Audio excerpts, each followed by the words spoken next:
हरिओम. भगवद्गीता बोध. योगदास श्री जयगणेश जोशी यांनी केलेले निरूपण. अध्याय 8. अक्षर ब्रह्मयोग. ओम श्री परमात्मने नमः. अथ अष्टमोऽध्यायः. जय योगेश्वर. परम आत्म्याला नमस्कार. अध्याय 8. श्लोक क्रमांक 23. यत्र काले तु अनावृत्तिम आवृत्तिं च एव योगिनः प्रयाताः यान्ति तं कालं वश्यामि भरतर्षभ.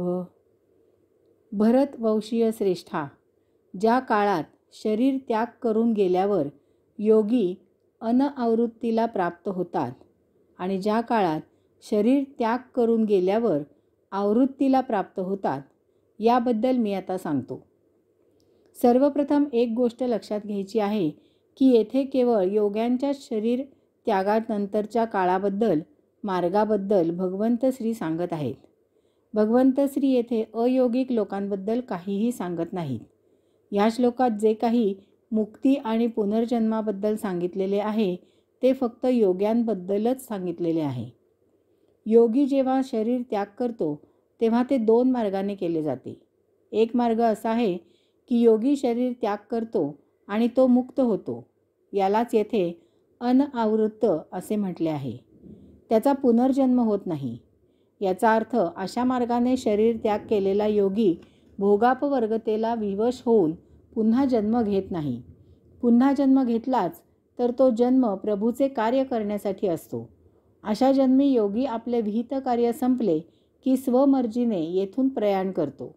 उदाहरणार्थ, येथील कार्य संपल्यावर वयाच्या 21व्या वर्षी श्री ज्ञानेश्वर माऊलींनी समाधी घेतली. आद्य श्री शंकराचार्यांनी वयाच्या 32व्या वर्षी समाधी घेतली. दुसरा मार्ग असा आहे की योगी जेव्हा शरीर त्याग करतो तेव्हा तो मुक्त होत नाही. तो पुण्यलोकी स्वर्गीय सौख्य उपभोगतो. त्याची पुण्याई संपुष्टात आली की तेथे त्याचा पुनर्जन्म होतो. यालाच येथे आवृत्त असे म्हटले आहे. स्वर्ग असा काही निराळा प्रदेश नाही. स्वर्ग येथेच या पृथ्वीवरच आहे. अशा प्रकारे पुनर्जन्म झालेला योगी अशा काही परिस्थितीत जन्म घेतो की त्याला काहीही कमी पडत नाही. त्याला सर्व काही भरपूर उपलब्ध होते. तो चैनीत, सौख्यात, मजेत, आरामात जीवन उपभोगतो. ही त्याची पुण्याई संपली की तो पुन्हा सर्वसामान्य जनांप्रमाणे जन्म घेतो. येथे मृत्यूच्या काळाला फार महत्त्व आहे. मृत्यू ज्या कालावधीत झाला त्यावर त्याला मुक्ती मिळणार की त्याचा पुनर्जन्म होणार हे सर्व अवलंबून आहे. येथे सर्वसाधारणपणे पारंपरिक अर्थ घेऊन निरूपण केले जाते, परंतु आपण येथे पारंपरिक अर्थ घेणार नाही. येथे योग्यांबद्दल, योग मार्गाचा अवलंब करणाऱ्यांबद्दल सांगितलेले आहे, तेव्हा आपण येथे याचा आध्यात्मिक योगार्थ घेणार आहोत. भूतकाळ, वर्तमान काळ आणि भविष्यकाळ असे 3 काळ आहेत. यापैकी वर्तमान काळ हा फार महत्त्वाचा आहे. जो भूतकाळ किंवा भविष्यकाळ याबद्दल विचार करत जगतो तो भोगापवर्गतेत अडकतो.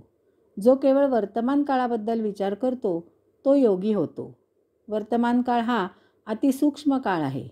घटना जेव्हा भविष्यकाळातून वर्तमान काळात येते तेव्हा ती फार सूक्ष्म कालावधीतच वर्तमानात असते. एक क्षण हा कालावधीही वर्तमान काळाचे वर्णन करायला फार झाला. एका क्षणाचा फारच थोडा भाग वर्तमान काळात घटना थांबते. ती तत्काळ भूतकाळात जमा होत असते.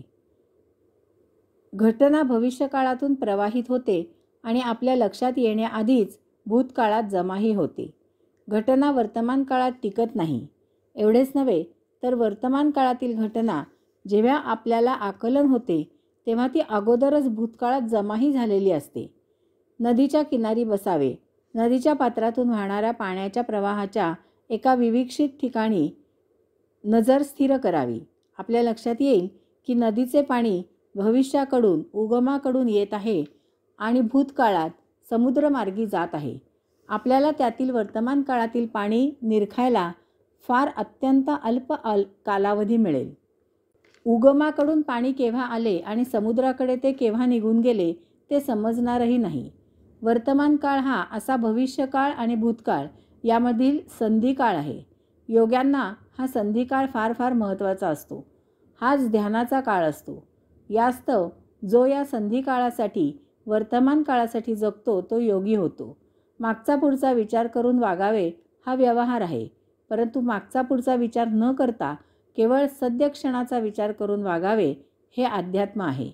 भूतकाळाचे उसासे टाकत जगू नये किंवा भविष्यकाळाचे मांडे खातही जगू नये. भूतकाळाचे अतृप्त भोग आठवून त्यासाठी जगू नये, तसेच भविष्यकाळचे भोगापवर्गतेत मग्न होऊन त्यासाठीही जगू नये. आला क्षण जसा आहे तसा मोठ्या आनंदाने स्वीकारून तो क्षण जगावा. हाच क्षण मोठा शुद्ध असतो. तो भूत किंवा भविष्याच्या भोगापवर्गतेत मलिन होतो, अशुद्ध होतो. हा वर्तमान क्षण पकडावा.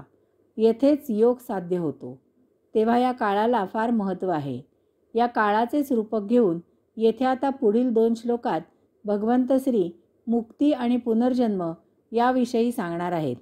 हरिओम.